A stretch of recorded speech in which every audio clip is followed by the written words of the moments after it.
جت تاخذني تقول لي نبي نروح معزومين على العشاء.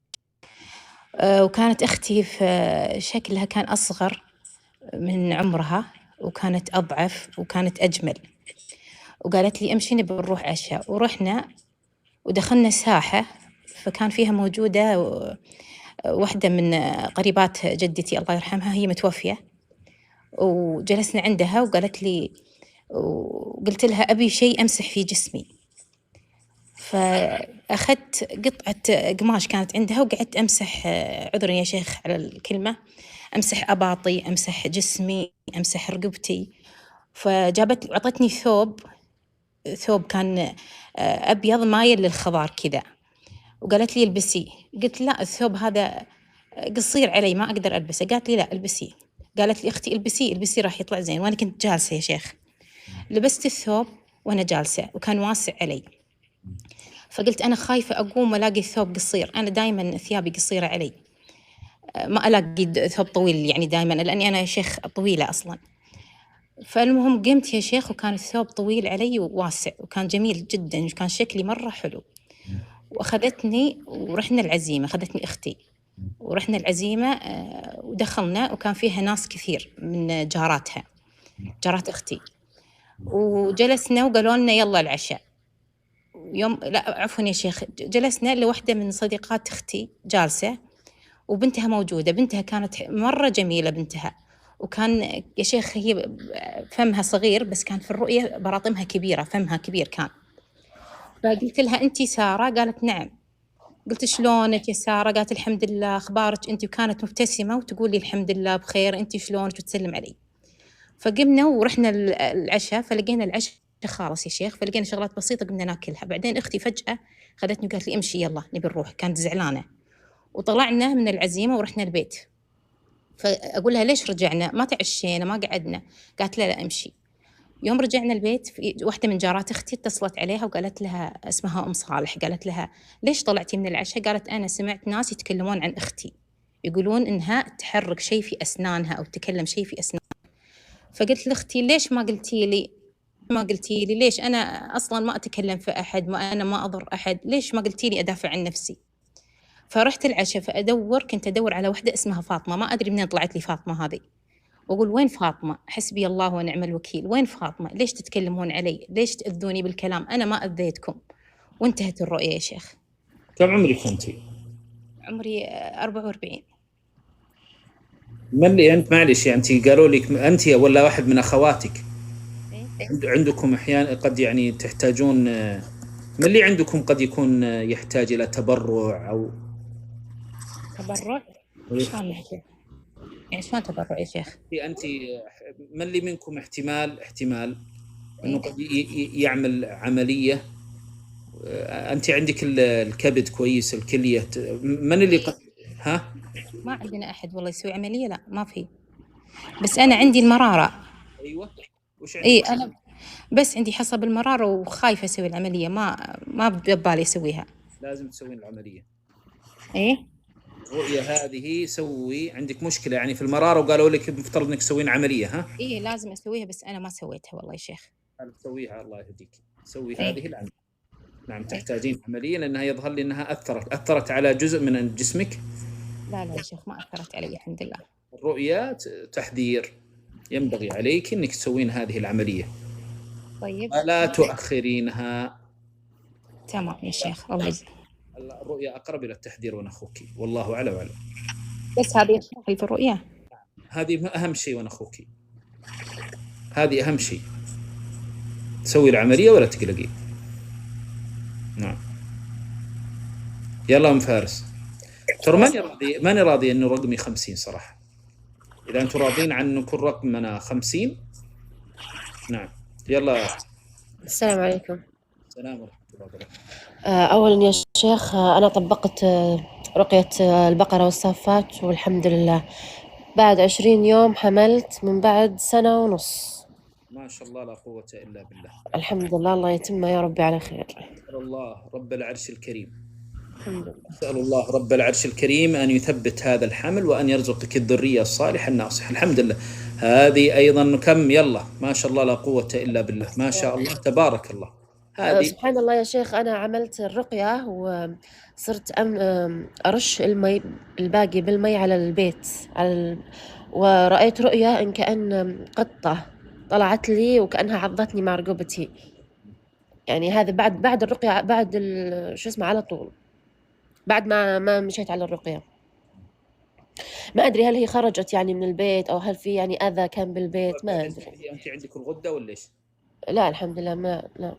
طيب انتبهي من شيء، قد يكون عندك اضطرابات. السكر يا شيخ مع الحمل جاء. أي مع السكر اضطراب، صار عندك مشكلة في السكر. صحيح.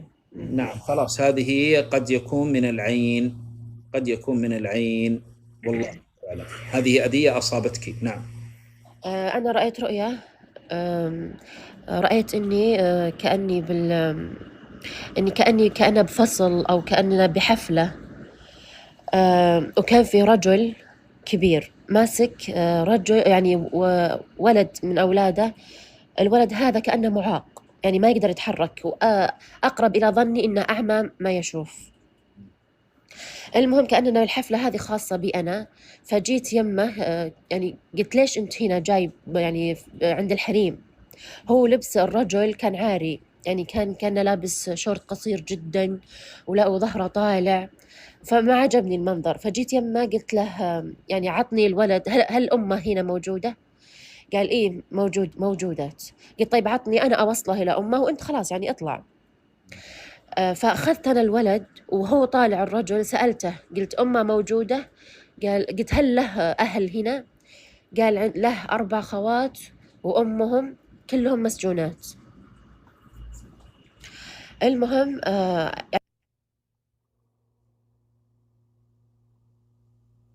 إيش؟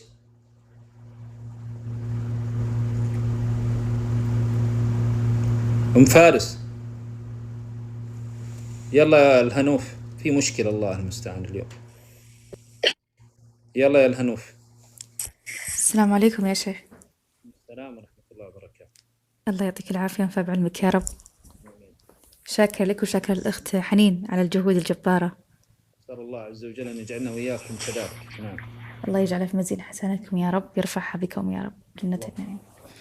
اللهم صل على محمد. يا شيخ أنا دخلت معك مرة وقلت لك منام، بس أني ذكرت لك شخص اللي هو كان يعني قال أنتي زوجتي، طلع واحد ثاني. لما بحثت عن اسمه ووجهه طلع واحد ثاني مو نفس اللي قلت لك. عبرتها لك. عبرت إنه زواج والحمد لله رزق بيكون وظيفة. طيب الحمد لله، تعبيرها جميل، يعني ايش تبغين اكثر من كذا؟ اي الحمد لله، بس اقول هل يختلف يعني؟ ان شاء الله، اسال الله ان ما دام ان تعبيرها حسن خليها على المبنى الحسن. يا ايها الذين امنوا لا تسالوا عن شيء تبدى لكم. الله يجزاك خير. طيب الله يجعلها كما قلنا، واسال الله عز وجل ان يجعلها رؤيا حق.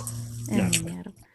يا شيخ انا رايت امس كاني داخله مكان فيه عده كراسي، والكراسي هذه كانها يعني متجمعه على قاعده تدور، والكراسي برضو تدور سبحان الله، بس كانها كراسي رسميه. فانا قعدت على واحد من الكراسي وفجاه اشوف خالي في واحد من الكراسي، فالكراسي هو تدور إذا جاء وجهي مقابل وجه خالي أخو أمي. فكأنه قال لي خلاص انزلي من الكرسي أبيك تساعديني في عمل معين. قلت طيب أنا جايتك عشان شيء معين ثاني، ما هو عشان أني أساعدك في هذا الشيء. قال لا أبغاك تروحين أول شيء تسوين مهم بعدين أنا بساعدك. قلت طيب. المهمة هي إن كان صاف كتب كثيرة، بعض الكتب اللي أنا شفتها كتاب تفسير جزء عامة وكتاب تفسير عام ما أذكر مين كان تقسيم موضوع كذا في تفسير. قال أبيك تصفينها في المكتبة وبعدين لكل حديث حديث. قلت لا أنا عندي أصلا كتب وأنا صفتها من قبل، عندي كتب تفسير وعندي قرآن الحمد لله، ما أحتاج أني أخذ، لأنه قال خذي منها، فأعتذر منك لأني أنا مشغولة. فطلعت وكأنها يعني قلب الحرمة خالي، وكأنه بدي يضحك علي وعلى كذا مجموعة حريم مجموعة رجال وأنا طالعة يعني، بس انتهى المنام. طب أنا بسألك سؤال. أولا الرؤية، هل فيه أحد تقدم لك وبعدين أنت ما علموك أهلك إلا بعدين بعد ما تقدم لك ما عرفتي؟ هو كلهم أنا رفضتهم، ما في أحد تقدمت ما علموني أهلي. لا لا لا لا ما في. هل في أحد تقدم لك وأخفي هذا الشيء عنك؟ لا ما في أبد. طيب الذي يظهر لي إن صدقت الرؤيا عدة كراسي أنت مقدمة على عدة مجموعة شو اسمه مجموعة وظائف، صح ولا لا؟ صحيح ما شاء الله. عدة كراسي، هذه مجموعة إيش؟ وظائف. يظهر لي والله أعلى وأعلم أنه قادم لك وظيفة، وأسأل الله عز وجل أن يكون كذلك. وقع في نفسي صراحة في موضوع، لأنك أنت قلتي تفسير جزء عما، فالذي يظهر لي أنه قد يكون هناك خطوبة أو شخص تقدم لك، أهلك أخفوا عنك هذه الخطوبة. إيش السبب؟ ما أعلم. هل تتوقعين؟ نعم، هل تتوقعين أنه في شخص يعني أو في أحد تقدم هم أخفوا قالوا إحنا ما بنعلمها أو ما بنقول لها؟ لا ما أتوقع أهلي يعني يخفون. بالله من حقي عليك، لأنه كنتوا دائما تقولون يا شيخ مستحيل، لو سألتي الرؤيا قد تكون في المستقبل وقد تكون وقعت، قد يكون في هناك شخص تقدم لك، أهلك رأوا أن هذا الأمر أنه ما يخبرونك. لا يا شيخ، الجزء عامة ما هو تفسير، جزء عامة القرآن موجود اللي كنا ناخذه بالابتدائي معروف. تفسير جزء عامة؟ لا جزء عامة الحالة قرآن بس صفحات قرآنية وجنبه كتب تفسير. نعم، الذي يظهر لي والله أعلم أيضا ما زلت أقول يظهر لي في أمر يخص رزقك الأقرب إلى نفسي. والله في أحد أنت مثلا قلت مثلا أحد إخوانك قلتي لهم بالله قدموا لي على الوظيفة الفلانية، أو مثلا معلوماتك عنده، مثلا إذا جاك القبول تجي عند أحد إخوانك أو شيء؟ لا بس خالي هذا نفس اللي أنا تحلمت فيه، هو اللي كان بيساعدني في وظيفة وما أدري وش صار. وعذرته ما عاد رجعت يعني خلاص. نعم، في أمر مخفي يخفى عنك في رزقك، سواء زوجا أو وظيفة. هذا الذي أقرب إلى نفسي. يوم قلت أنت ليس إنما قرآن، قد يكون في موضوع يخص رزقك يظهر لك بعدين أنه أخفي عنك أمر، والله أعلم. الله يجزاك خير، شكرا لك. يلا يا الجوهرة. ألو، السلام عليكم.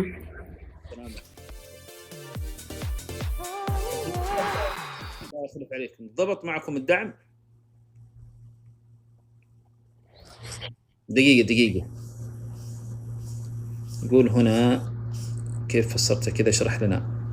فسرتها جزء عامة وانا أخوك، جزء مخفي، جزء عامة معمية عن إيش؟ عن جزء، وله شرط إني أعلمك كل شيء وانا أخوك، لأنه الوقت أقعد والله نفس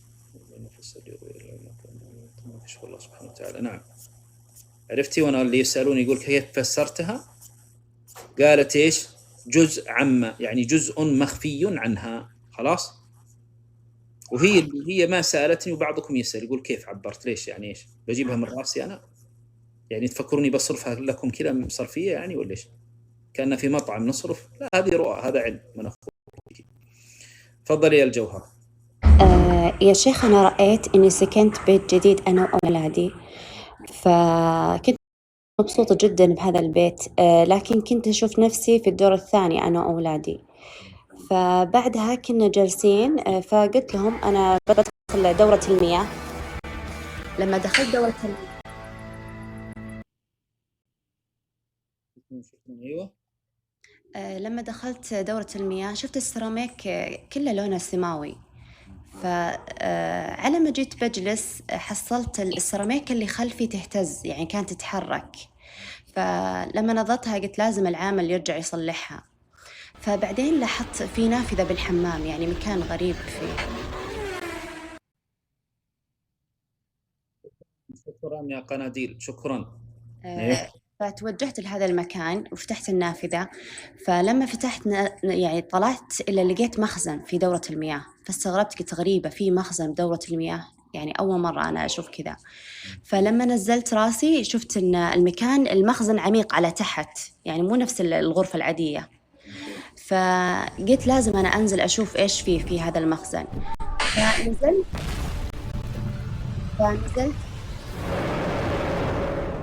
شكرا يا قناديل، الله يخلف عليكي. ايوه. فنزلت فيه، حصلت عادي يعني أغراض عادية اللي فيه. فجلست أتسلق لما طلعت من المخزن، وكنت أقول في نفسي أنا تأخرت على أولادي يعني يعني غريبة، وليدي الكبير ما في قدي، ما سأل عني يعني وأنا جالسة تأخرت في الحمام يعني في دورة المياه. فبعدها طلعت من دورة المياه، أول ما طلعت حصلت عامل واقف مع أولادي في البيت، فوقع في نفسي قلت هذا جاء بنفس الوقت اللي أنا اكتشفت فيها المخزن اللي في دورة المياه. يعني هو دخل بنفس الوقت اللي أنا طلعت، يعني حسيت كأنه خايف إني عرفت إن المخزن موجود في دورة المياه وانتهى المنام. من اللي عنده مشكلة في صحته، عنده تأخر؟ تأخر بإيش؟ أنت عندك مشكلة تأخر حمل؟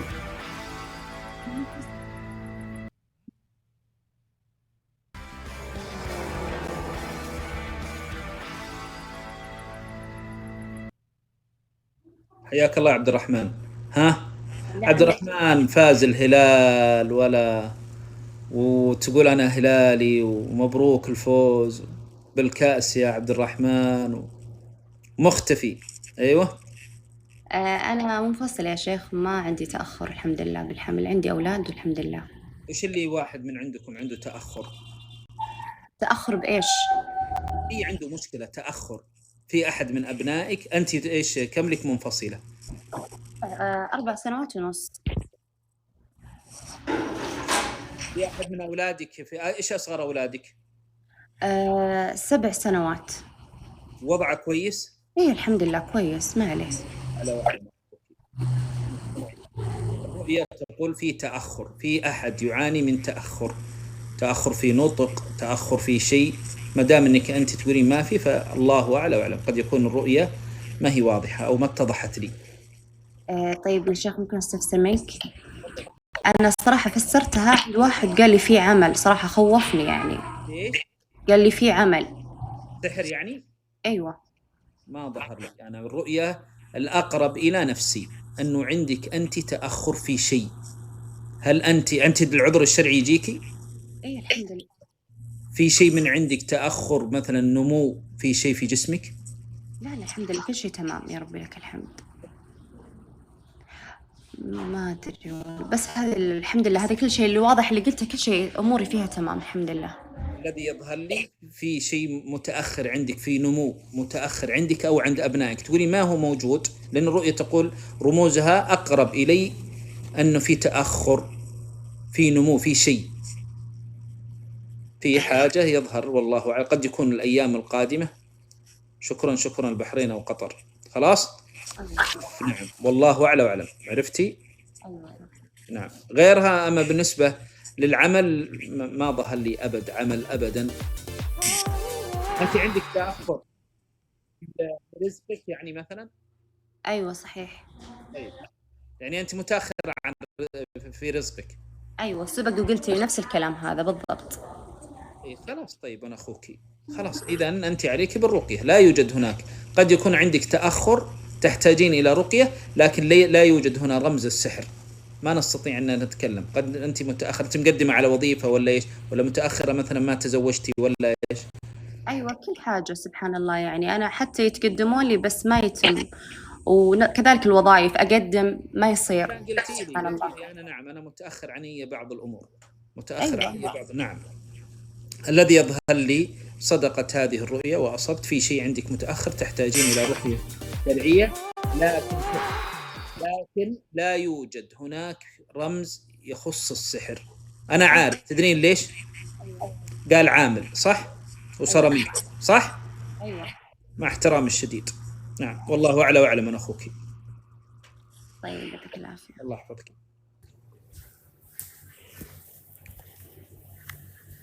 يلا. السلام عليكم ورحمة الله. عليكم السلام ورحمة الله وبركاته. يا شيخ، هذا حلم لبنتي. رحنا الزواج وتحلمت في ذيك اليوم اللي رحنا فيه المناسبة. كم عمرها؟ تقول لي عمرها 22 ونص، ما شاء الله. ماشية في 23. ما شاء الله. فتقول لي أنا تحلمت إنه فجأة وجهي كله حب شباب صغير وكبير، ومن كثر هذا الحب الشباب تحول وجهي إلى لون موف.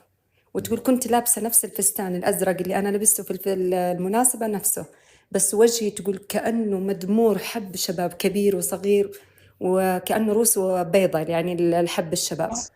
ووجهي تقول قلب كله موف. ترى دخلت بس وانتهى. سجليني ترى دخلت.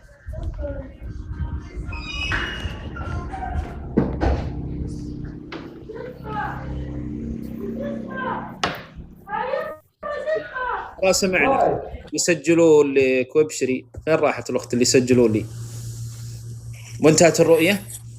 أيوة انتهت يا شيخ. والله الذي يظهر لي والله أعلى وأعلم هي بنتك هذه بعد هذه المناسبة تقدم لها شخص؟ في نفس الوقت لا، يعني من قبل يعني تقدم لها شخص قبل المناسبة؟ أيوة قبل المناسبة أيوة. طيب وإيش حصل؟ يعني رافضين الفكرة لعدة أمور بس، ولا يعني بس ما لسه الموضوع ما هو رفض نهائي ولا قبول نهائي. طيب بعد المناسبة هذه أحد تقدم؟ لا للأمانة ما، بس تقول لي وقتها في نفس المناسبة كانت ماما واحدة تسأل عننا من أنتو من تصيري بس كذا. أيوة نعم، الذي يظهر لي أنه كان المرأة كانت ملفتة، بنتك ما شاء الله كانت ملفتة وكان إيش يسألون بنت من، ويظهر والله أعلى وأعلم قد يكون يعني يتقدمون، قد يكون يجتمع هناك خطبة لأني قلت أنت حبوب شباب، قد يخطب. هذه متى كانت المناسبة؟ قبل كم؟ ثالث العيد. ثالث العيد نعم. أتوقع والله أعلى وأعلم قد يتقدم، قد يسألون عن هذه البنت. نعم والله أعلى وأعلم يتقدمون على خطبة شخص، والعلم عند الله. الأمر الثاني حصني البنت، حصنيها. والله إن نحصنها والله العظيم، لكن الحمد لله على كل حال. شيخ في رؤية أنت فسرتها لأختي والله يهديها، يعني قاعدة تحلفني إلا أرجع أني أكلمك فيها. لما قلت لي لما هي تحلمت في أختي الصغيرة وأبويا وإنها أخذ أبويا الخاتم من يدها ورجع الأخت ورجع لها أبويا مع 500 ريال، وكانت وجه أبويا شوية، وقلت لي اتركيها لأن ما تبغى أنت إن يصير في الموضوع ضغينة أو حاجة زي كذا. أي نعم. فقالت أنا أبغى أعرف يعني من الشيخ هل أنا أخذ أثر من أختي، فلا يمكن إني أزعل من أختي أو إني أحمل عليهم، يعني حنا نعرف خواتي من أبويا يعني منذ زمن يعني ما. فتقول لي أنا أبغى الشيخ يفسر لي الحلم، يعني ما راح يوقع في نفسي شيء، حنا نعرفهم نعرف تصرفاتهم، بس على القليلة أنا أفهم، أبغى تفسير الحلم هذا. خلاص إذا جت هي أنا أفسر لها. المشكلة زوجها ما يقبل إنها تحط يعني البرامج في جوالها، ما يسمح لها بالأشياء هذه. خلاص ابشري علشانك أنت تجيني على سوي لها إضافة. خلاص ابشري تبشر بالجنة إن شاء الله. ما دام إن احنا نحترم الخصوصية، لأنه هذه الرؤية فيها نوع من الخصوصية، يعني ما أستطيع أني أتكلم، هي صاحبة الرؤية هي صاحبة الشأن. نعم تفضلي يا لأن نصر الله. السلام عليكم ورحمة الله وبركاته. شكرا يا قناديل الرحمة. شيخ راح أفكر في موضوع اللي قلت لي يعني أنا اللي فيه المرض قديم، وهو صح قديم، لأن يوم أبدأ الرقية أول ما بديتها كان كل أحلامي في بيت أبوي الله يرحمه قبل الزواج، يعني قبل فكانت الأحلام كلها في البيت وأشياء صارت يعني بعدين. فهل العلاج يعني هو يكون ياخذ وقت زيادة صح؟ نعم دائما إذا كان تاريخ المرض قديم فإنه يحتاج وقت، وأن أخوك وقت، وأسأل الله رب العرش الكريم أن يشافيك. دائما أقول لكم الشخص الذي يبدأ بالرقية سبحان الله مع الوقت ينكشف. ما قلت لكم لا تهتمون في التشخيص، لأنه مع الوقت سيظهر المرض سيمرض. أنا هلا قاعدة أسوي شيء، أنا مش مستعجلة، بس كل مرة يتبين لي شيء يعني، فإن شاء الله يعني بإذن الله رب العالمين أكيد ينكشف المرض هذا. بس إن مرة قلت فيه عقد، مرة بالسحر مشترك، مرة فيعني الرقية اللي أنا أسويها تشمل كل شيء صح؟ يعني مثلا البقرة والصفات تشمل كل شيء. شوفي أقول لكم بكل صراحة، أنا وأنت شفت وأنت لاحظت من أقوى الرقية اللي وجدتها في حياتي هي صورة البقرة والصفات، الجمع بينها، أسأل الله أن ينفع الله بها. نعم والقرآن شفاء. إن شاء الله تكون الإرادة قوية، يعني أنا كل يومين أسوي البقرة والصفات، بس يوميا البقرة.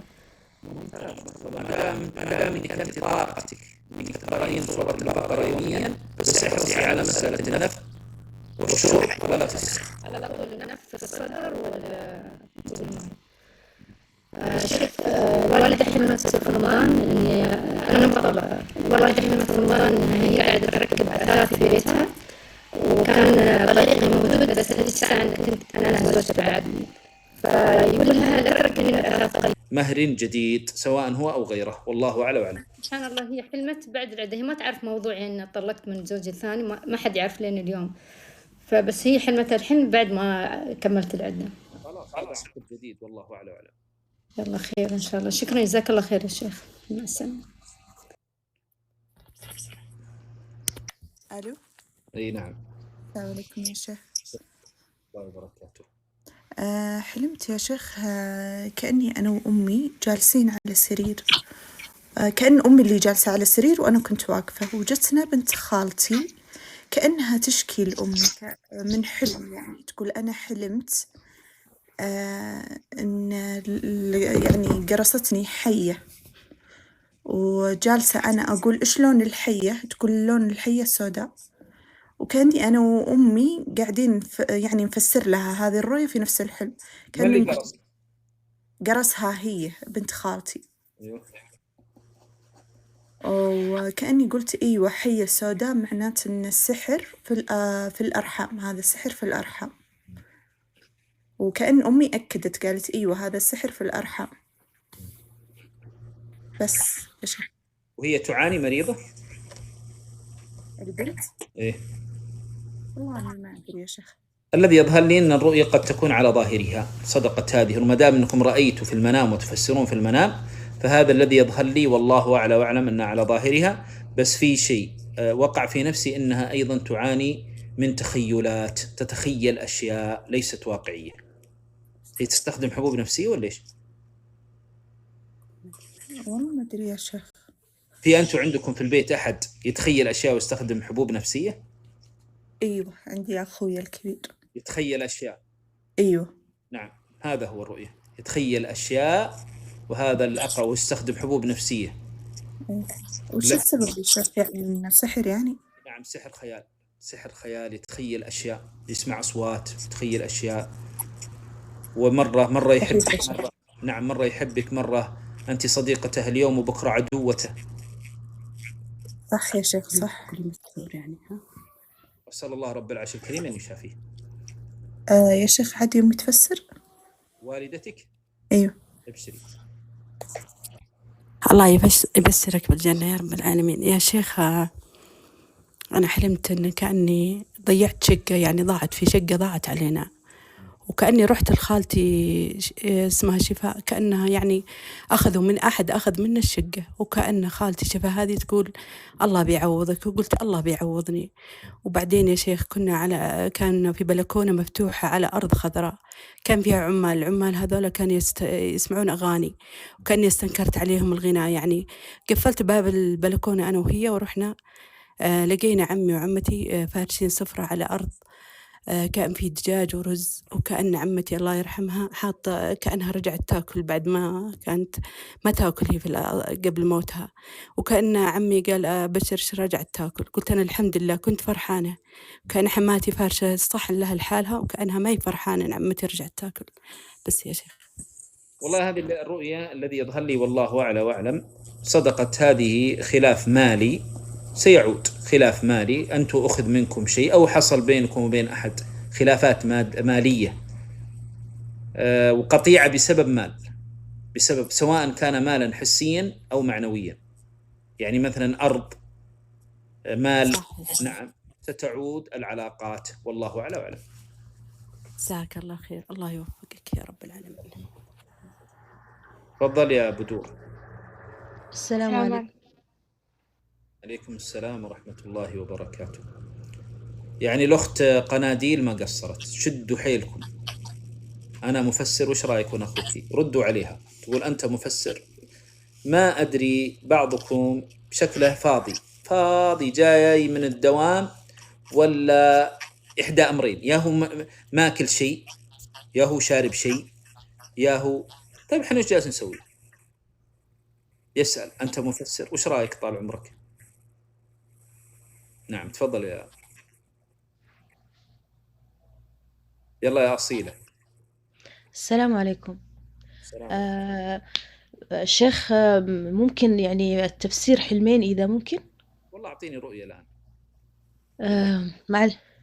معلش أنا من يوم ما طلعت حس إني توترت، بس رأيت إني في غرفتي على سريري عندي حنة، بس الحنة الجاهز، وكأني أطالع فيه إنه كذا كأنه راسه يابس، وقصيته وقمت أتحنى، كأني كنت أبغى أسويه على شكل دائرة في النص. بعدين قلت لا، أبى أسويه يعني أطبق يدي عليه، أحطه في يدي وأطبق يدي عليه، وكأني أطالع فيه كأنه كان لين بزيادة، وكأنه سال. أنا كنت أحني يدي اليسار، كأنه سال لا طلع لبرا، وكأني أقول يو كأني لخبطته، وانتهى الحلم على إني حنيت يدي كاملة يعني. ما شاء الله. أنت متزوجة أنت؟ لا أنا غير متزوجة. طيب هذه رؤية جميلة، هذه رؤية جميلة ما شاء كانت الله. في شهر، في قبل أسبوعين، من يعني قبل العشرة الأواخر. طيب أولا أنا بسألك سؤال صراحة. نعم. هل أنت تقدم شخصين في وقت واحد؟ في نفس الوقت لا. إيه؟ يعني بس الحين حاليا في شخص متقدم الحين. وجاهز، يقول لك أنا جاهز. متى يقول أنا جاهز، عندي بيت وعندي وظيفة وعندي، بس مستعجل؟ متزوج ومطلق قبل، وإيوه يعني مستعجل يبغى زواج بأولاده وبيته يعني. يقول له أنا مستعجل أبغى. إيوه يعني إني الزواج يكون سريع لأنه عنده أولاد، ويبغى أولاده يكونوا معاي في البيت. خلاص واضح من الرؤية. وليش أنا سألتك وش وظيفة الرجل؟ تبع الشركات المياه أو شيء زي كذا. طيب سيتقدم لك شخص يريد أن يكون هو أموره جاهزة، عنده بيت، عنده سيارة، عنده مال، بس يقول إيش؟ هو مستعجل، يريد كما قلتي. إيش دراني عنك؟ والله ما أعرفك، بس الرؤية تقول هذا الشيء، أنه سيتقدم لك رجل يعني ما شاء الله لا قوة إلا بالله، جاهز. نعم، فأسأل الله أن ييسر لك الصالح. يعني الزواج، الزوج مناسب. هي الرؤية عني ولا عن الزوج يعني؟ كيف؟ قلت لك أنا يأتيك رجل، يتقدم لك رجل مستعجل في الزواج، وأنت قلتي نعم، ورجل جاهز يقول أنا ما عندي شيء ينقصني. صح ولا ما هو صح؟ صح، بس إني يعني هو كان عنده مشاكل يعني. الذي يظهر لي كيف عنده مشاكل؟ إنه مريض نفسي يتعالج وكذا طيب ايش دخل هذه؟ انا اقول لك هو جاك رجل عنده بيت وعنده سيارة وعنده وظيفة، يقول انا ما عندي، مباشرة ما بانتظر، كل شيء موجود عندي. صح؟ يعني الرؤية زينة كويسة أن نوافق على الرجل، ولا أنا ماني فاهمة يعني. انت فهمتين وانا اخوك ايش اقول؟ أنا فاهمة. الرجل سيتقدم لك رجل جاهز، ما ينقصه شيء، عنده مال وعنده سيارة وعنده بيت، فهمتي؟ وصالح. اما هذه تبغين اقول لك شيء ما ظهر لي من الرؤية؟ ما اعلم. لا. لكن انه انت لاحظت الرجل جاهز، يقول انا ما عندي شيء ينقصني، ابغاكي طوالي. صادق، صح. هذه الرؤية، هذه الرؤية. ايش دراني انا الا من الرؤية؟ لكن هل هو صالح، هل هو طالح؟ والله ما اعلم من اخوك، لكن استخيري. نعم، بس الذي يظهر لي انه رجل ما شاء الله لا قوة الا بالله، كامل يعني، من يعني عنده اموره حتى المالية، يمكن مريض نفسي لكن عنده وضعه المالي، وضعه. شكرا. قناديل، الله يخلف على قناديل. مفترض انكم تتساعدون مع اختكم عشان نرفع البث. خلاص استخيري بإذن الله. نعم. ممكن الحلم الثاني معنا أنا علشان أدلك. ليش أنت مترددة؟ والله يا شيخ أنا كنت حوافق، لأني أنا كنت أخاف بس من الظلم، يعني إنه ممكن يكون تأثير الأطفال. بعدين استخرت وشفت الرؤية ذي، قلت يمكن في شيء يدلني إنه زوج صالح إن شاء الله. لا بس معليش إيش اللي الظلم من إيش؟ من أهل زوجته، من زوجته، لأنه كان لهم تأثير في طلاقه منها. أيوة. وكم عنده من الأطفال؟ عنده 4 من الأطفال. وكم عمرك أنت؟ أنا عمري 38. ما سبق أنك تزوجتي؟ لا يا شيخ. والله أنا أشوف إن صدقت هذه الرؤية، نعم. إن صدقت هذه الرؤية، فالرجل يظهر لي حتى وضعه المادي مرتب، صح؟ نعم صحيح. واضح من الرؤية جاهز يعني.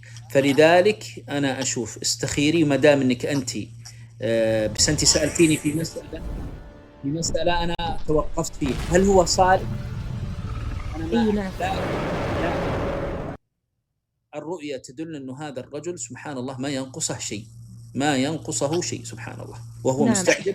نعم. فأسأل الله عز وجل، الله يخلف عليك يا قناديل، الله يخلف عليك، إن شاء الله نطلع إن شاء الله، إن شاء الله اليوم يا رقم 1 أو 2 أو 3 خلاص.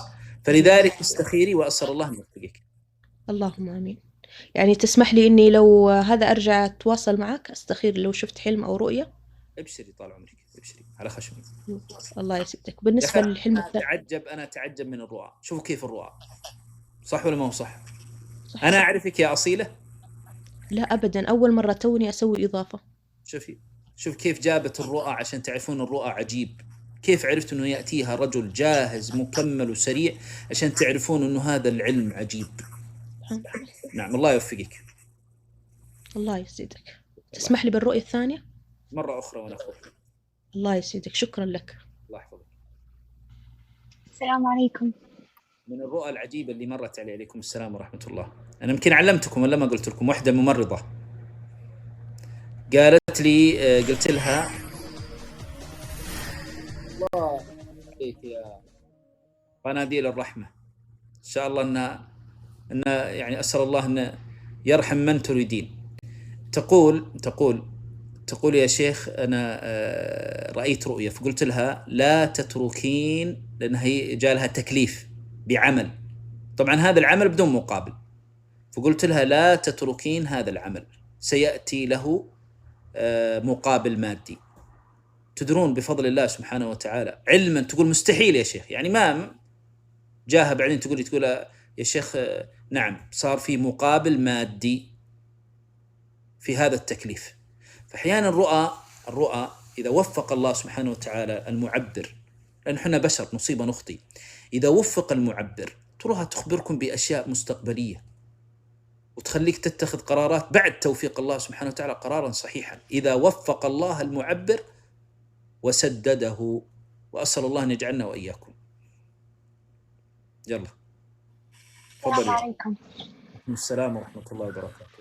يا شيخ أنا رأيت إني في مستشفى مجهولة ومعاي بنتين، البنتين بعد مجهولتين وخواتهم صغار، وثنتينهم اسمهم شهد، واحدة عمرها أقل من 6 سنوات وواحدة عمرها 8-9 سنوات، وكأن الصغيرة متنومة في المستشفى، وقال لي الدكتور إن الساعة الفلانية، ما أذكر كم الساعة بالضبط، راح تخرج من المستشفى. قلت أنا خلاص تمام بنتظرها. جات الساعة اللي حددها الدكتور وفعلا طلعت البنت، لكن البنت الكبيرة اللي أخذتها تنومت، وجاني قال الدكتور الساعة 10:45 دقيقة راح تخرج من المستشفى. قلت تمام بنتظر، وبعد انتظرت، بعدها طلعت البنت وأخذتهم ورجعنا البيت، انتهت الرؤية. عمرك أنت؟ أنا 24. من اللي مسوي منكم فحوصات طبية وينتظر نتيجتها؟ أعتقد جدتي. متى سوت هذه الفحوصات؟ قبل رمضان، وأعتقد إن اليوم كان موعدها. طيب وطلعت الفحوصات؟ أتوقع إذا راحت اليوم فإيه. هذا شيء تجهلونه، هذه فحوصات طبية، هذه نتائج فحوص مجهولة. تقولي أنت بنتين مجهولتين، فالذي يظهر لي صدقت هذه الرؤية، الله يكثر خيرك يا قناديل الرحمة، هذه إن صدقت هذه الرؤية فهذا شيء مجهول، خلاص سيعرف، شيء تجهلونه. قد يكون هذه الفحوصات تظهر بعض الأشياء المجهولة، ولا قد ما هو شرط جدتك، إذا طلع جدتك ما فيها شيء الرؤية رمزها قوي، قد يكون هناك شخص آخر يعاني من شيء وهو لا يعلم، فبعد الفحوصات الطبية يظهر له أنه يعاني من أمر، والله أعلى وأعلم. تمام، جزاك الله خير. وممكن رؤية ثانية قصيرة؟ قلنا احنا رؤيا انا واخوكي. قصيرة صدق، قصيرة. طيب يلا بس بعد لا عاد احد يطلبني رؤيا اخرى. تمام، رأيت إن كنا جالسين على الشاطئ أنا وأهلي، وكأن في هديتين، هدية لأخوي كانت بوك، وهدية لي كعب عالي. قلت لأهلي تمام هذه الهدايا عشان إذا وقت خطوبتنا أنا وأخوي، يعني كأنه أخوي ينخطب وأنا أنخطب، وانتهت الرؤية. وش تخصصك انت؟ تخرجتي ولا ايش؟ إيه تخرجت، تخصصي رياض أطفال. هل جاكي وظيفة؟ لا. طيب هذه انت مقدمة على شيء؟ بعد لا. باقي ما قدمتي؟ لا لا. الله أعلم. الله أعلم. صدقت يا الأخت اللي تحت كرما منك. في واحد سيدلك على عمل، في واحد بيقول لك وش رايك تعملين، سيعرض عليك عملا أو وظيفة، سيعرض عليك، فهمتي؟ إيه تمام. يعني فرقي إنك تقدمين سيعرض عليك عملا، والله أعلى وأعلم. تمام، شكرا.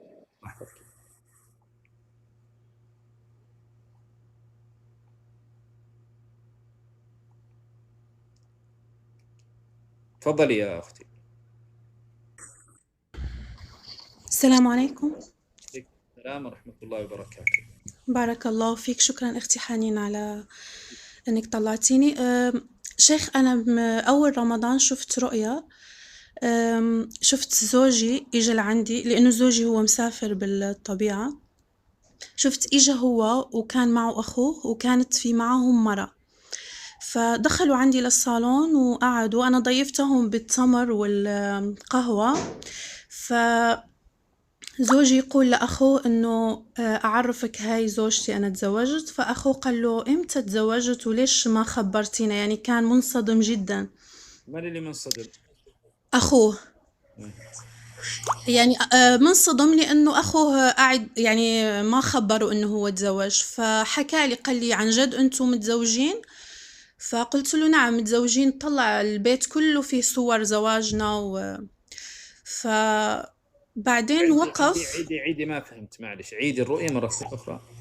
طيب، أنا حلمت إنه كان هذا الحلم كان بأول رمضان، حلمت إنه زوجي وأخوه وكانت معاهم مرأة إجوا لعندي للبيت، دخلوا للصالون وقعدوا، أنا ضيفتهم بالتمر والقهوة السادة.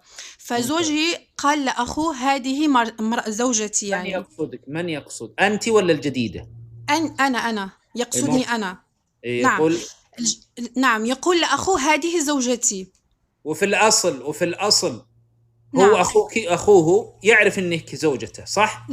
لا بالأصل ما يعرف. ممتاز. نعم. أيوة.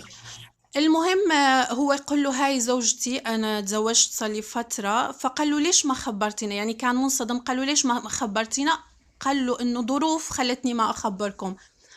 فسألني قال لي هل صحيح أنتم متزوجين؟ هل أنت مبسوطة يعني؟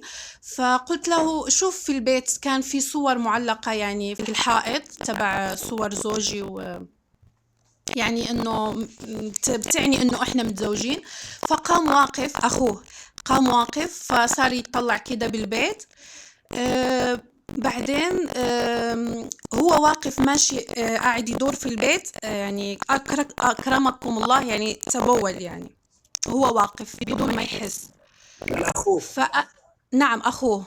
أيوة. هنا كان زوجي جالس وهو وهاي المرأة كانوا ساكتين، فأنا قمت قلت له لا تنزعج، أنا سأنظف المكان كله. فقمت نظفت المكان الذي تبول فيه، فهو مندهش جدا أنه أنا أنظف هذا المكان، ونظفته وكملته. فقام هو شاف في زوجي وقال له والله هذه المرأة تستاهل، يعني إنه زواجك. أنت الأولى ولا الثانية؟ لا علي أنا. المرأة الثانية لا أعرفها مين، لا أعرف إنه هي زوجته أخته، لا أعرفها، ما تكلمت ولا شيء، لكن كانت تناظر علي نظرات غيرة أو نظر. في الحقيقة نعم. أنت الأولى ولا الثانية؟ أنا لا أعرف، أنا زوجي ما أعرف إذا هو متزوج أو لا شيء. زوجي يقول لي مو متزوج.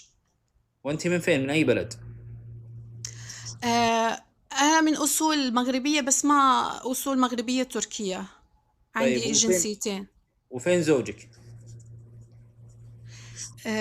زوجي خارج المكان اللي أنا أعيش فيه، ايوه، فين؟ في اي بلد؟ من السعودية.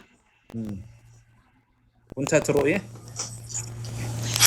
لا، بعدين هو قال لزوجي يعني إنه مثل صار يمدح ويقول له ونعم الاختيار أو شيء. فهاي المرأة اللي كانت جالسة كانت تناظر علي وتناظر بأخوه اللي واقف نظرات غيرة أو شيء، ولا كيف أنتي قدرتي تنظفين المكان أو. فهذه هي الرؤية. الرؤيا صدقت وأصبت، واضح رموزها ورموزها قوية. صدقت هذه الرؤيا وأصبت. أخوه سيعرف، سينكشف موضوع زواجه بنتي، لم يظهر لهم حتى أسرته لا يعرفون، بيعرفون عن طريق أوراق. الصور هنا، إن كل صورنا موجودة في البيت دليل أنهم سيعرفون بأوراق في أشياء سيطلعون عليها بدون هو ما يشعر. فهمتي؟ الأمر الثاني، أنت هذه المرأة، أنت في أمور في حياته تجهلينها. المرأة المجهولة هنا هذه أنت في أمور في حياته تجهلينها، وأنا أخوك خلاص. لكن سبحان الله سيتقبلون إن صدقت هذه الرؤيا. في ناس سيتقبلون. أنت عندك منها أطفال؟ لا. طيب، سيتقبلون موضوع زواجك به سيكون مقبولا عند أهله، والله أعلى وأعلم. اللي قلت أنت نظفت، صح ولا لا؟ نعم. الذي يظهر لي والله أعلى وأعلم أن هذا الأمور سيكون مقبولا عند أهله. الأمر الآخر، هل بينك وبينه في العقد مشترطة شرطا من ناحية السكن؟ لا، ما عندي أي شروط. من ناحية شو؟ يعني أنت الآن ساكنة في شقة مستأجرة ولا ملك؟ نعم، شقتي مستأجرة. وهو قال لك وعد إنه يشتري لك؟ نعم. نعم. قال لك وعد إني أشتري لك شقة، صح؟ نعم. بعد ما تزوجنا أخبرني بهذا الموضوع. ووفى بوعده ولا لا؟ لا، لسه جديد الموضوع، لسه في رمضان يعني أخبرني. خلاص، أسأل الله أن يوفي بوعده. واضح من الرؤيا أنه وعدك ببيت، والله أعلم. أي نعم. وممكن بس شو تفسير هذا أكرمكم الله، يعني كيف إنه تبول لا إرادي؟ شو قلت لك أنا؟ نعم. قلت لك هذا موضوع، هذا سيعرف عن طريق سفر، عن طريق أوراق، لأن قلت أنت صورا. نعم. إن هذا الأمر في ناس من أهله سيتقبلونه، وفي أمور أنت تجهلينه في حياته وفي رزقه. وقع في نفسي أن الرجل عنده خير صراحة. يعني ما يكون إنه عنده زوجة ثانية؟ أنا ما لي دخل فيها، أنا لا أتدخل، لكن الرجل أنت عارف أن الرجل عنده خير. نعم، عنده خير يعني. نعم، والله أعلم. لا فيك. طيب، شكرا، جزاك الله خير، شكرا كثير، الله يوفقكم يا رب. نزلني لو سمحت. السلام عليكم. وعليكم السلام ورحمة الله وبركاته. يا شيخ عندي حلم. حلمت اني رحت لشيخ يقرأ علي. عندي رؤية في أم حسين. من أم حسين هذه؟ واحدة هنا تقول عندي رؤية في أم حسين. ذبحتنا أم حسين. أيوة، تفضل أخوك. رحت للشيخ يقرأ علي بس ما لقيته في البيت، رحت له في استراحة. في الحقيقة ولا في المنام؟ في الحقيقة أنا كنت أرقي بداية رمضان، بس هذا جاني في المنام 30 رمضان. أيوة. رحت للشيخ هذا ما لقيته في استراحة، فكنت متردد. المرة الأولى ما رحت، المرة الثانية جيت عند الباب لقيت الحارس وقلت كلم لي الشيخ يقرأ علي. فقال دقيقة خلني بروح أجي أكلمه وأجيك. فكان الاستراحة كلها ثيل، والشيخ جالس يسار على الجدار. كان في الاستراحة كلها مفروش ثيل زرع. أيوة. طيب. أيوة.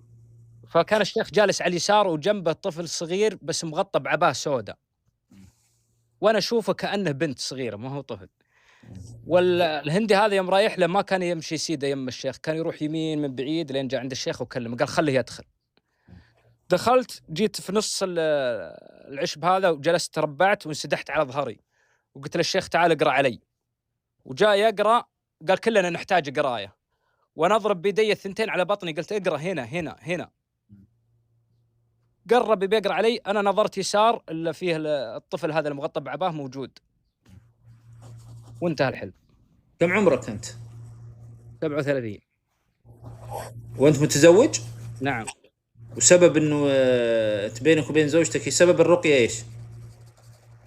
سبب الرقية جاني ضيق أيوة. وش قال لك الراقي؟ الراقي قال لي أنت معك عين ومعك مس، واصل على الرقية هذه وإن شاء الله يزول كل شيء. في الحقيقة ذا ما هو في الحلم. ايوه في الحقيقه انا اللي وقع صراحه، اللي وقع في نفسي امرين، انك انت عندك مشكله مع يعني انت صرت تكره البيت وتكره الزوج. ها ايه هذا رحت للشيخ يقرا علي. الذي الاقرب الى نفسي انه ليس عينا، الاقرب الى نفسي انه قد يكون نوع من انواع الاسحار. الذي انا اقول لك الرؤيا، انا ما قد يكون الراقي اللي رقاك قد يكون صوابا وقد يكون كلامي أنا صوابا، لكن أيضا أنت عندك صراحة تعاني من المسالك. عندي قيلون. لا القيلون 6 شهور كذا بطني مغري وجعني، وعندي مسالك فيها مشكلة. اي نعم عندك أنت أيضا، إن صدقت هذه الرؤيا أن عندك مسالك. الأقرب أنا يوم قلت لك أنه قد يكون أنت عندك سحر، حسيت بشيء؟ إيه في خوف في رجفة الآن يوم قلت لك صح؟ إيه نعم. الأقرب إلى نفسي قد يكون من أخوك أنك قد يكون عندك سحرا، والأقرب إلى نفسي من ناحية هذه الرؤيا، وعندك مشكلة في المسالك. طيب السحر كيف أعرفه؟ لأني أنا أصلي وأذكر أذكار وكل شيء ما. طيب وأيضا الرسول صلى الله عليه وسلم سحر وهو ينزل ونزل عليه القرآن. الرسول ألم يسحر؟ إلا مسحور. طيب وهو كان ينزل عليه الوحي؟ نعم. فليس شرطا انه الواحد يقول انا اصلي واصوم، ولكن نعم في ناس يصلي ويصوم ولكنه مصاب بالسحر. الاقرب الى نفسي كما علمتك. وايضا قلت لك انت عندك مشكله في المسالك، عندك مشكله في المسالك، والله اعلى واعلم. وانا اخوك. الو. ايه معك. انا عارف انك تضايقت، لانه احيانا المرض الروحي اذا انكشف يضايق نعم.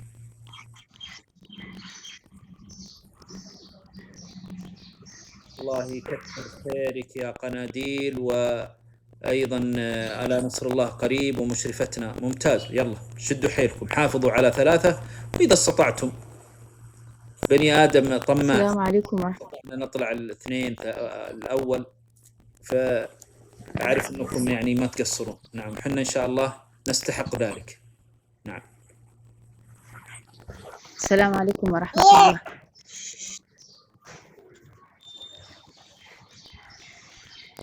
يا شيخ تسمعني؟ الفايزة قفلي يا الفايزة.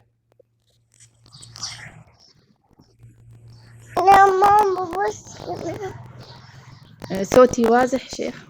صوتك واضح طال عمرك. شوية متوترة، أول مرة أطلع يعني. طيب حياك. أنا من باكستان، لغتي شوية مش مضبوطة يعني بالعربية. من باكستان يا أختي؟ نعم ما شاء الله. ما شاء الله.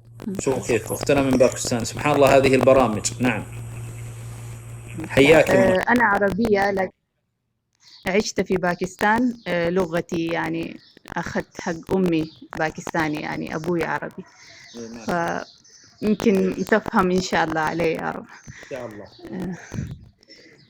أنا كان على برنامج قبل رمضان على برنامج سورة البقرة وصافات،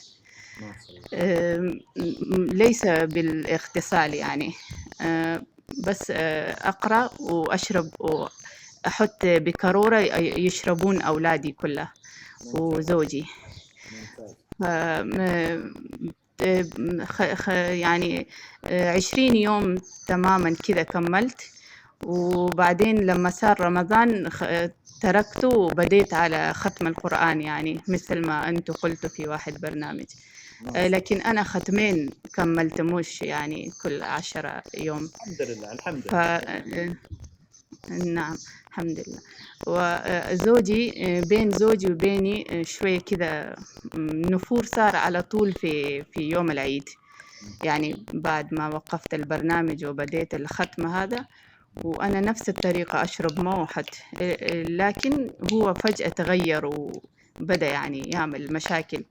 هو أصلا من بداية زواجي شوية كذا رجل متعب هكذا. فأنا قلت يمكن هذا تركت برنامج البقر والسافات، لا أعلم يعني. طيب أنا بسألك سؤال. أيوه نعم. نعم. خلصتي وأنا أخوكي؟ إيه نعم. شوفي، أولا لابد أنك تعرفين، هو أول ما بدأت البرنامج هدأ يعني معك من المشاكل وصار يتقبل؟ هو يعني يجلس، جاء شوية كذا يجلس بالبيت. أيوه. كان أول ما هو يجلس في البيت؟ لا، هو دايما يعني يعيش لحاله، يعني يا يكون في البيت له غرفة، لما يكون بيت مع الحين مع المكتب فيجلس بالمكتب يعني. ما يجي البيت؟ يقول لا، ويقول عادتي هكذا من يوم تزوجنا يعني. اي طيب، ويوم بديتي في الرقية بدأ يجي البيت ويسولف معك؟ يعني ما يسولف، بس يجي يجلس بالبيت على الأقل مع يعني صار متحسن وضعه؟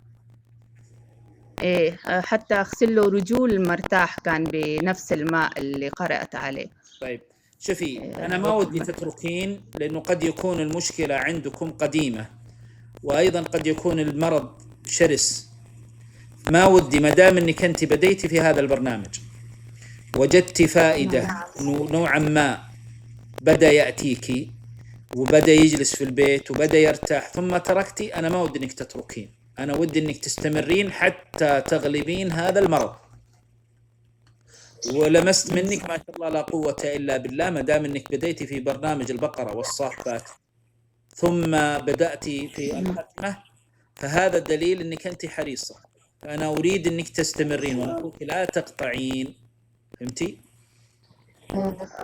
طيب يا شيخ، يعني أنا تعبت مع زوجي كثير جدا يعني، زي النرجسي هكذا، صارت أعصابي تعبانة معه الحين في هذا.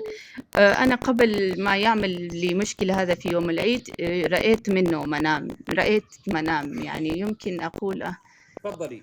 كرهت أم جوجة، تراني شفت الكلام. كرهتي إيش اللي كرهتي؟ وش تدخلين البث وأنت كارهة؟ ما حد، لا إكراه في الدين، ولا نكره أحد في دخول هذا البث. وأنا أخوك. أيوة كملي.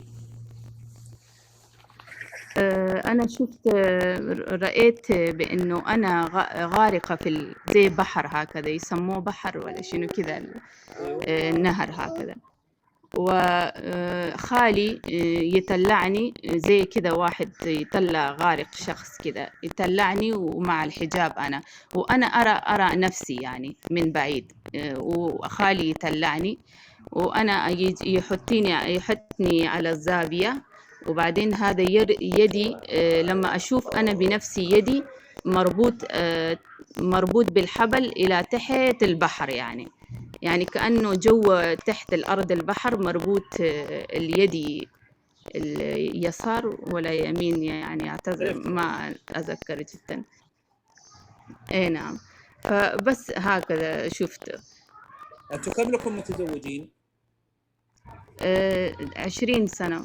إيه، بس أنتم واضح من أول الزواج أنكم رحتوا عند شخص يتعامل بالشعوذة، صح ولا مو صح؟ شنو شعوذة يا شيخ؟ يعني يتعامل، لا يعني يستخدم طرق في الرقية غير صحيحة. حط لكم شيء، علق في شيء. ها؟ ايه نعم صحيح، خالي هذا اللي طلعني. اي نعم. حط لك ايش؟ حط لك، علقك، لبسكم شيء؟ لا، لكن كان زوجي كثير جدا يعني جيد معي، فيستغرب يعني، يقول كيف هذا بناتي أو أزواجهم مو هكذا.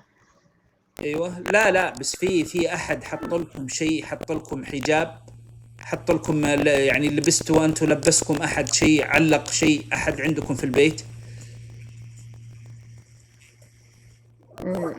لا، هو بس أيام الزواج أروح وبعدين ما يتركني، زوجي ما بلوك عمل لي في كل أماكن، يعني خلاني فقط في البيت تحت يده، يعني ما أطلع ولا أي مكان، لا أعلم يعني من أين. أنا الذي يظهر لي والله أعلى وأعلم أنتم مصابين بحاجة اسمها تميمة حرز، موجودة عندكم في جسمك ولا في يدك ولا في بيتك، فهمتيني؟ تعرفين التميمة إيه، ولا ما تعرفينها؟ لا لا أعلم يا شيخ. أنت في شيء في البيت مربوط في بيت، في حاجة مربوطة، أنت حاطة حرز في بيتك ولا في جسمك؟ لا في جسمي ما حاطة ولا شيء. يعني أنت محاطة خيط، أحد ربطك بخيط مثلا قال لك حافظي على هذه الشيء عشان زوجك، أو علق حاجة في بيتك؟ إيه، لا والله ما هيك، ما في شيء. نعم. الذي يظهر لي في شيء معلق في البيت عندك أو في أجسامكم أنتم تعانون من هذا الشيء، ولذلك أنت قلتي مربوطة، اللي بينك وبين زوجك هذا شيء يسمونه زي التميمة، تميمة شيء أو حجاب نعم. أو حرز. ويظهر لي والله أعلى وأعلم أنكم أنتم زمان صار بينكم شيء، صار بينكم أمر، ورحتوا عرضتوا نفسكم على شخص، هذا الشخص لا يرقي بالقرآن، عنده نوع من أنواع الشعوذة، فهمتي؟ زوجي ما يحبه أبدا، لكن أنا بعض الأوقات أروح عنده، هو يعمل للناس يعني يرقي الناس وهكذا، يرقي الناس ويجي له ناس كثيرة، يعني حتى خلاه أمي تعمل هذا الشيء يعني، فزوجي وقفني منه. نفس الطريقة يرقي الناس وهيك. ويربطهم بشيء، يعطيهم شيء غير الطريقة الصحيحة؟ لا، لأنه زوجي ما يأخذ منه أي شيء، يقول هؤلاء دجلة، يعني يقول زوجي خلاص. يقول. الذي يظهر لي أنكم تعرضتوا لطريقة غير صحيحة، ثم خذي من أثر خالك، فهمتيني؟ عرفتي إيش تسوين؟ مستحيل آخذ أثر خالي. كيف تأخذين من أثر خالك؟ مع حسن الظن، احسن الظن وخذي أثر، وشوفي إيش اللي في البيت عندك، في شيء معلق في البيت، وقع في نفسي شيء معلق في البيت، ابحثي عنه، أو أنك أنت يوم رحتي عند الشيخ هذا اللي يرقي قال لك خذي هذا الشيء وحطيه في بيتك، طوالي زيليه وخذي من أثر خالك، والله أعلى وأعلم. إن شاء الله يا شيخ. بالتوفيق. يا شيخ حسن الظن بخالك ونأخوك إن شاء الله. يا شيخ الحين زوجي يجيب بعد يومين يجيب جلسة، يعني يريد كذا ينفصل، وأنا يعني أولادي على أكبر ولدي هو أنا عمري 33 سنة، يكون أكبر ابني هو 19 سنة، وهو يريد إن شاء الله ينجح يعني بإذن الله. زوجي صار زي عجيب كذا، يجيب جلسة هذا اليومين ويريد يعني ينفصل، فأنا ما عندي أب ولا مكان، وخالي ليس جيد يعني حتى مع أمي، يعني أبوي تركني وأنا 6 شهر، يعني ما أعرف، فأنا ما عندي مكان، أنا أريد كذا يصلح الوضع، وين أمشي يعني؟ تمشين إلى الله، قلتون أخوك تذهبين إلى من؟ إلى الله. طفلتي صغيرة 2 واحدة في حزن. أولا أسأل الله عز وجل أن يفرج عنك، خلاص من أخوك؟ نعم، أسأل الله أن يفرج عنك، أسأل الله عز وجل. ربما يكون زوجك ما هو واعي بتصرفاته، فلذلك أولا لا تستعجلين، هذا الأمر الأول. الأمر الثاني، احفظي هذه الآية، احفظيها جيدا، وادعي الله سبحانه وتعالى. أعوذ بالله من الشيطان الرجيم، في سورة الأنفال آية 62: وإن يريدوا أن يخدعوك فإن حسبك الله هو الذي أيدك بنصره وبالمؤمنين وألف بين قلوبهم. قولي اللهم ألف ما بيني وبين إيش؟ زوجي، وألف بين هذا أقرأ. نعم، اكثري من هذه. من أمس قاعدة أقرأ يا شيخ، شفت برنامجك من أمس قاعدة أقرأ هذا. خلاص. هذا أسأل الله عز وجل أن يصرف عنك وعنه شر وكيد السحرة، أسأل الله رب العرش الكريم. وسوي لها إضافة يا أخت حنين، سوي لي أنت الله أكبر. اللهم اللهم آمين. نعم أنا سوي لها كاتبة إضافة. الله أكبر. نعم سوي لها إضافة، أي شيء سوي لها إضافة وأنا أخوك. يا شيخ كلمتين كده بس رؤية. هذا أمس بالليل شفت بأنه أنا كان مع سجادة، جبت السجادة وزوجي جاي يراضيني، أنا أريد أحد سجادة مشان أصلي، وزوجي جاء يراضيني يعني، وأنا من أمس على سورة بقرة. إيش؟ أنا من أمس بديت مرة أخرى سورة البقرة والصافات، وأنا اليوم بالليل شفت المنام بأنه أنا حطيت السجادة أريد أصلي يعني، وزوجي من وراء كذا جاء يعني هذه مسكني كذا. هذه تبشرك بحول الله أنك أنت السجادة والصلاة هي صلة. الله يجزيك الجنة. فهذا دليل بحول الله وقوته أن يعني أموركم يعني بحول الله وقوته تبشرك. لكن أنا أريد منك حاجة، أكثري من الدعاء، أكثري من اللجوء إلى الله عز وجل. ادعو الله سبحانه وتعالى، اسمعي، ادعي الله عز وجل، قل اللهم ألف ما بيني وبين زوجي، اللهم ألف القلوب والأجساد. خلاص؟ يا بأمر الله. أسأل الله عز وجل، لأن الصلاة دعاء، وصل عليهم إن صلاتك سكن، فالصلاة هنا بحد ذاتها دعاء. خلاص؟ فأسأل الله عز وجل بمنه وجوده وكرمه، أسأل الله يا حي يا قيوم، اللهم ألف ما بينها وبين زوجها، اللهم ألف القلوب، يا رب. اللهم ألف القلوب، الله يرفع قدرك، الله يجزاك الجنة على كلمة الحق يا رب العالمين. واصرف عنها وعن زوجها سحر الساحرين وكيد الكائدين وعين العائنين وحسد الحاسدين، اللهم آمين. اللهم صل وسلم وبارك على سيدنا محمد. 19 سنة شيخ ما هاجرني، 19 سنة. اللهم استعان. احتسبي وانا اخوك، احتسبي. نعم ان شاء الله. الله يحفظك. جزاك الله خير، بارك الله فيك. السلام عليكم ورحمة الله. السلام ورحمة الله وبركاته. نعم. السلام عليكم ورحمة الله شيخ. عليكم السلام ورحمة الله وبركاته. جزاك الله عنا وعن كل من انتفع بهذا البرنامج خير يا شيخ، وما راح أطول عليك بالثناء لأنه لا أستطيع.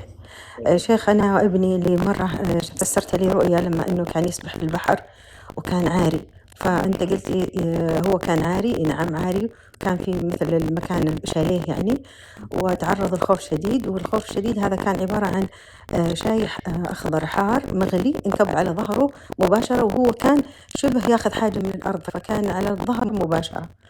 أنا استمريت على الرقية اللي وصيتني فيها.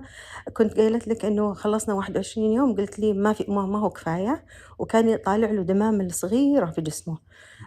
تركتها، قلت يمكن هرموناتي، ما أعرف يعني، هو يعني يمكن من الأكل. المهم أنه أنا مسكت رمضان، كان قبل رمضان هذه الوصية أنه أستمر. مسكت رمضان بالرقية، وصار في العشر الأواخر في وقت السحر أرقيه ويغتسل بالماء. وفي ليلة من الليالي، بس قبل ما أقول لك إيش اللي صار، من ابتديت أنتظم على الرقية. أيوة. ابتديت على الرقية، صار كثرت رؤى أحد يبغى يأكلني، بس كنت أقوى، أصحى قبل وأنفث عن يساري ولا آكل. سبحان الله، اتقويت. بعدها انتظمت على رقية لابني في هذا الوقت اللي هو من رمضان المبارك. في ليلة من الليالي ألهمت إني أقول له افتح لي ظهرك، أبغى أدهنه كذا اشتهيت. فتح لي ظهره وأتفاجأ أنه في تجمع دموي طالع بارز. هو كان بقعة بنية أول ما صار له العارض. بعدين إيش اللي مستمر عليه؟ رقية إيش؟ البقرة والصافات ولا إيش؟ البقرة والصافات، بس مش دائما الصافات، أنا أقرأ عليها الرقية القصيرة، والبقرة باستمرار في مرة في جلسة واحدة، وبعدها يغتسل. أقول له أنت مرة ثانية أنا لما أطلع أقرأ على نفسك نفس الشيء الرقية الصغيرة، أو قبل ما أجيك وأقرأها عليه وأقرأ معها البقرة. فكنت مستمرة عليها 100%. الصافات قلت له قد ما تقدر أنت تقراها. فالحمد لله بقدر استطاعتي، ولو ما استطعت فأنا مجبرة، لأن يوم من الأيام مرضت فما قدرت أكمل الرقية كاملة، بس البقرة كملتها. فكان يشرب من الموية ويغتسل يوميا، وأعطيته بخاخ قلت له بخ على وجهك وجسمك وراسك دايما، وكنت أنفث من الناصية ومن المخيخ لأنه عنده مشكلة في المخيخ هي اللي سببت له العارض أو هو العارض اللي أنا شفت أنت اللي أرسلتي عشان ظهره. أيوة، فطلع له تفاجأت إنه في ظهره تجمع دموي. أصلا كان هو وهو صغير أول ما جاء العارض بقع بنية، كنت أرقيه من جهدي فاحمرت شوية وخفت منها وتركتها. قالوا هذه أحيانا تطلع للي عندهم أمراض مدري إيش، تركتها وقلت إن شاء الله خير واختفت. واستمرت بقعة بنية، فأرسلت لك صورة ظهره وهي بقعة بنية ما زالت، كان قبل رمضان بشوية. بعدين لما فتحت ظهره عشان أنا ألهمت إني أدهنه سبحان الله، وتفاجأت إنها كبرت كثير وبارزة. وكان شفتها أنا زي حبة الخال سوداء، أنا شفتها. لا، اللي شفت هذا سوداء قبل، اللي بعد كان تجمع دموي، حتى فيه كأنه كور صغيرة متجمعة مع بعض. في ترى 4 صور أنا أرسلت للحنين. صورة واحدة. طيب شوفي أنا أقول لك الآن، ثنتين كان لونها بني خفيف، ثنتين كان لونها أحمر غامق غاني وبارزة ولها بروز يعني يخوف شوي. فبعدها رأيت رؤية أنه 3 كباش، رحت كذا أمشي، كنت شفتهم كذا مكان مرتفع، قفز علي واحد منهم كأنه برك علي وضغطني، ونزلوا 2 يطالعوني، وكانت قرونهم عظيمة مخيفة. قال لي قولي لهم ما يذبحوني، الله. وصحيت من النوم وأنا خايفة. يعني في نفس الوقت شيخ بقول لك حاجة مهمة، أنا هذا الخوف مجرد إنه غريب بالحلم، لكن من أول ما بديت أتابعك وأفهم عرفت كيف إنهم أغبياء. ويرتفع يقيني، وكل ما تقويت في الرقية يجيني رؤى وكأن واضح الحمقى وأغبياء، يعني وكأنه ضعاف، ظهر لي ضعفهم. احنا ما ودنا نقول حمقى، قولي ضعاف وسفهاء أو سفهاء يا شيخ. يعني اللي أبغى أقوله إنه نرتفع يقيني إنه قدرة الله فوقهم. نعم. كيف؟ وأنا قلت لك يا شيخ إني أنا عندي تحدي هذا إنه ما ينتزعون مننا يقيننا، وإنه هم ضعاف. فسبحان الله لما قلت لك هذا الكلام حفزتني وصار لي حافز إنه أستمر، وفعلا استمريت. فارتفع يقيني بشكل غريب. حتى رمضان هذا ما هو زي رمضان، فنويت نية يا شيخ إنه إذا هذا الحدث اللي حصل ابني راح يوديني للرضا أنا وياه عادي، أنا أرضى بالآخرة، لأنه الحمد لله ابني يتحسن نفسيا. تتذكر شيخ لما قلت لك أول ما بديت أرقي عليه شال ابن أخته، فقال كأنه شلته وأنا مش خايف، فقلت لي الله يهديك ليش ما قلتي لي إنه حصل له هذه الحادثة، لأنه حتى الثقة بالنفس هذه من مظاهر إنه استفاد من الرقية. فتتابعت عندي الأمور اللي تبشرني ما أقدر أحكيها لك من رؤى. وكمان لما استمريت على البقرة كأنه ده أخوي دخل علينا، وكأنه ما هو أخوي الكبير، يقول هذا البيت يقرأ فيه البقرة، هذا البيت، وكأنه غضبان وما يشوف أحد بالبيت، وأنا ألحق وأناديه باسمه ما يرد علي. في الحقيقة ولا في المنام؟ لا في المنام. فقلت لزوجي شفت، فكان في وقت زوجي بدأ يقرأ معي البقرة. طيب ممتاز. أنا بسألك سؤال، شوفي أنا أعطيكم حاجة عشان تكون على بينة. نعم. تروا هذه الرؤى تأتيكم بعد ما الإنسان تروهم ضعاف كما قلتي وسفهاء. أيوة. وأيضا حنا الله سبحانه وتعالى قال إن كيد الشيطان إيش؟ إن كيد وما زال ضعيفا. نعم شكرا. لا لكن الولد إيش وضعه؟ الولد عنده ضمور في المخيخ مأثر عليه، لكن التشخيص قال إنه راح يكون بعد كذا سنة مقعد ويمكن يموت. لا ما شوفي هذه أمر. لا أنا أسألك سؤال، أنا أسأل كيف وضع الولد أنت الآن استخدمتي معه أنت البرنامج كم لك الآن؟ شهر 21 يوم بعدين شهر كامل اللي هو رمضان. طيب في يعني شوال شهرين. استأنفت في شوال استأنفت الرقية البسيطة لأنه مسافر أمس جاء، إن شاء الله بكمل عليها بإذن الله. طيب كيف وضعه؟ أنا أبغى أعطيك كيف وضعه، أبغى أسألك يعني اتركيك من الرؤى الآن، أبغى كيف تحسين؟ أحس إنه متحفز متقبل يقرأ على نفسه، يتحسن نفسيا. في بعض الأمور اللي ما أبغى أوهم نفسي كأنه تحسنت في نظراته والنطق عنده، لأنه مؤثر ما هذا. في حاجة اسمها نفسيا، في شيء واضح مدلول قدامك. في حاجة اسمها عندنا في السلوكيات أو مدخلات ومخرجات. يعني مثلا هو دخل بطريقة معينة، أنت مثلا لك الحين شهرين، إيش اللي خرجتي منه؟ مثلا تقولي خرجت منه أنه قل نومه وترتب، وبالبداية لا بدأ ينام نوم عميق. الآن صار نومه منظم وكأنه يقدر يصحى متى ما بغى. التزامه بالصلاة على أوقاتها زاد. ممتاز. صارت كلامه إيش كان أول ما يتكلم؟ لا كان يتكلم بس فيها شوي رخاوة، بعض الحروف داخل الجملة في حرف أو حرفين يصيرون غير، يصير تعبيره بالكلام شوية مختصر، مش ما يفهمونه دائما اللي قدامه، لأنه هو يختصر فيظن أنهم فاهمين. فكأنه تحسن شوي من ناحية النطق خاصة. ممتاز. يعني تحسن بنسبة كم؟ أنا أشوف تحسن بنسبة يمكن 20%. طيب ممتاز. 20%. احنا إذا اليوم 20 بكرة 40 بعد 60 نصل إلى هدف خلاص. طيب والشيء الثاني اللي وجدتي فيه تحسن؟ يعني نحف، حتى الصورتين في بينهم فرق، ما صار شره بالأكل. وكأن أي ما صار شره بالأكل. تدرين إيش معنى الشراهة عشان تستفيدون؟ إذا وجدتوا أبنائكم عندهم يعني أكل بطريقة غريبة، ترى هذه من علامات المس. أيوة.